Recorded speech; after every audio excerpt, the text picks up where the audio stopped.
but not prepared to make the sacrifice that it takes to actually be there. And I mean, the people who live there, they know that they're risking their lives, especially the ones that live in the settlements, the settlers. They know that they're risking the lives of their children, but it's for a cause. It's to stand on the Word of God. And I know that they've made out the settlers to be enemies of peace, and that but the settlers are the courageous ones. They're the ones that are willing to risk their lives for the Word of God.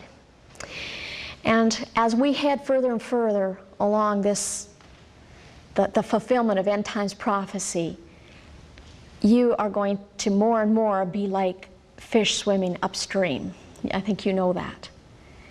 And the world is going to go along these humanistic lines and to a humanistic kind of thinking and be turning against Israel. And if you believe the Bible, you're not going to be able to do that.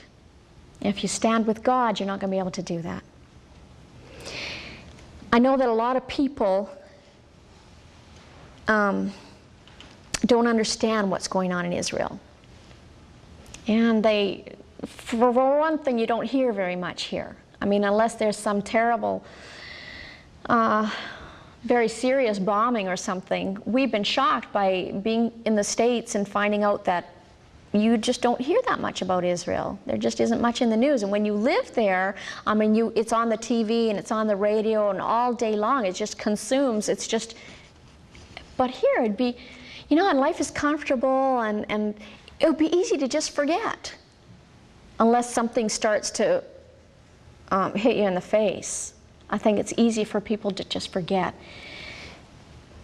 I think the Lord wants to bring this up again. And I think one of the purposes why we were sent is so that to help people to stand, to encourage people now and in the future to stand on the Word of God, to stand for the truth, and to be able to discern what's truth and what's propaganda.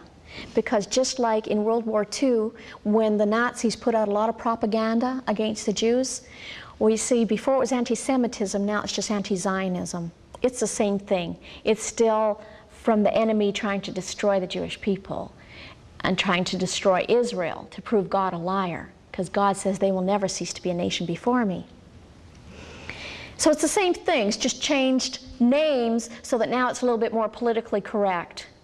You know, there was an article in the Edmonton newspaper, an editorial, that said that there's some kind of a gathering of the nations. At the end of this month, more than 180 nations are to gather in Durban, South Africa for the World Conference Against Racism and Racial Discrimination and Xenophobia and Related Intolerance. And it says, which rogue nation do many countries want to target? Is it Sudan, perhaps, home to the last vestiges of slavery? The Taliban regime in Afghanistan? The brutal dictators in Burma? No, the target is Israel, the perennial whipping boy of such large United Nations type gatherings. And the alleged crime in Israel is racist subjugation practices and human rights abuses. You know, the truth is that Israel is the only democracy in that region.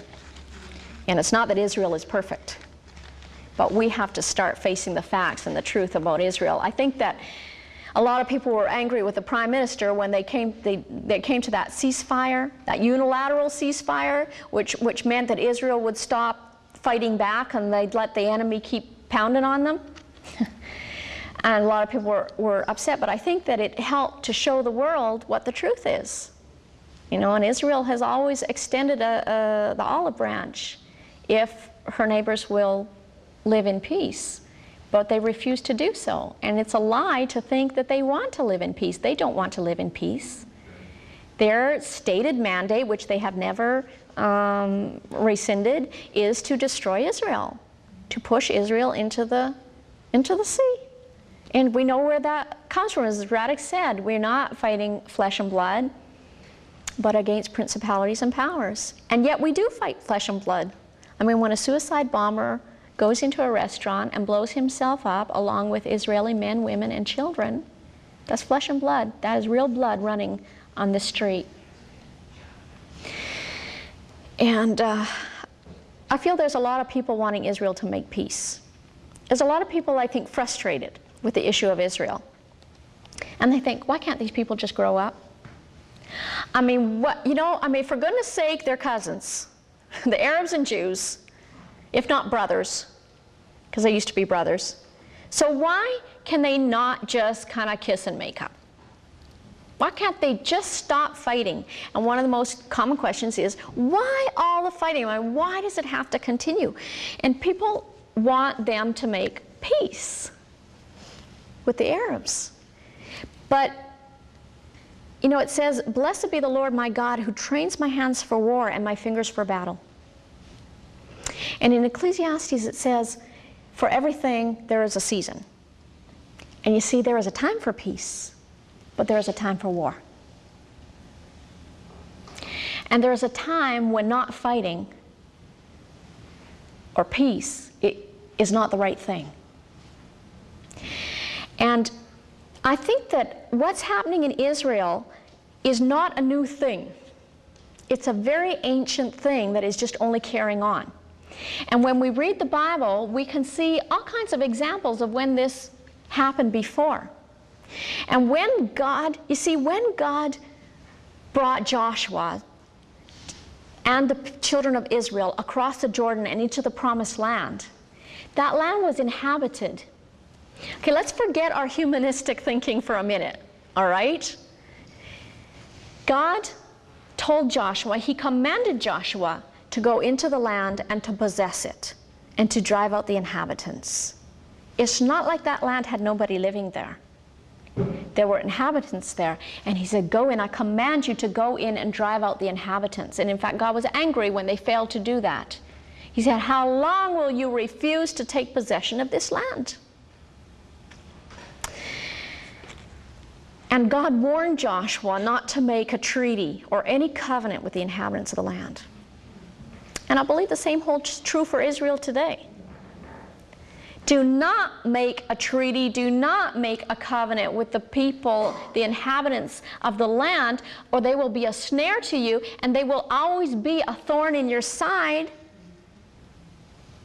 And in your eye, they will always harass you and terrorize you. And you see, Israel has not yet lived by the Bible to the extent that they would believe that.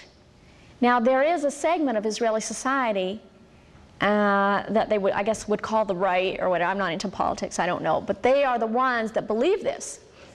And they want, in fact, it's springing up all over Israel. When we left, there was graffiti all over Israel that said two Hebrew words, Kahana Tzadak. Now, some of you recognize that name, Kahana.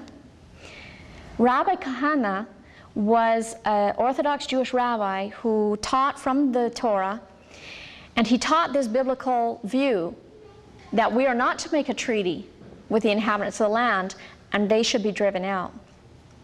And the fact is that they have an abundance of land because God blessed them with it. You know, Abraham asked God to bless Ishmael. Won't you bless Ishmael? And God says, yes, I will bless Ishmael. But the covenant for this land runs through Isaac. And it was later confirmed again through Yaakov, through Jacob, whose name was changed to Israel, and descended down to the children of Israel. This is in Psalm 105, that he says, my covenant I will not break, that I made to Abraham and Isaac and Jacob and the children of Israel for the land. And over and over and over again in the Bible, it states again, God lifted his hand in a divine oath that this land belongs to Israel, right? So my question is, why is there such a segment of the church, the Christian church, which as far as I know serves the same God as the God of Israel? They serve the God of Israel and the Messiah, the same Messiah, and they hold to the same book, read the same book. So why do they seem to be sympathizing with the Jebusites, the Amorites, the Canaanites, and all the other ites that are in the land? I don't understand it. I cannot understand it.